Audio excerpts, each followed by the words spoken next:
Anak, ano nangyari? Di tanungin niyo yung bagaling niyong apo. Ma, hindi ko na po gusto saktan kayo eh. Naguguluhan lang po talaga ako dahil kababata ko po si Pia. Tapos ngayon, mag-best friend pa po kami. Kailangan po ako ng kaibigan ko. Bakit, Eric?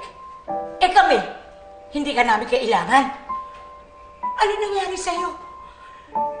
Nasaan na yung mga pangako mo sa akin ni Eric? Nasaan na yung dating Eric na kaya akong sundin at pakinggan? Anak, tama na.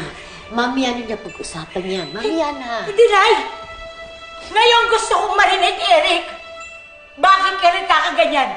Anong meron yung Pia na yun at bakit ka nagkakaganyan? Ha? Hindi ko maintindihan eh. Ipaintindi mo sa akin.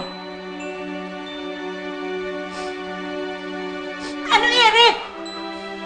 Magsalita ka!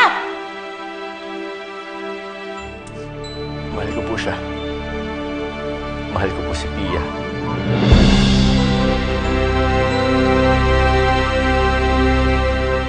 O ngayon, yung pagmamahal na yan, naniniwala ka na okay lang sa'yo na magkasira tayo?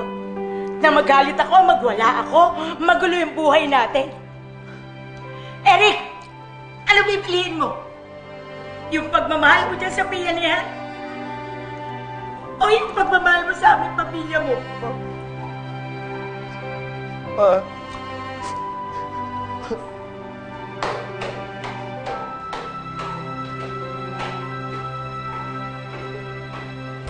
Apo,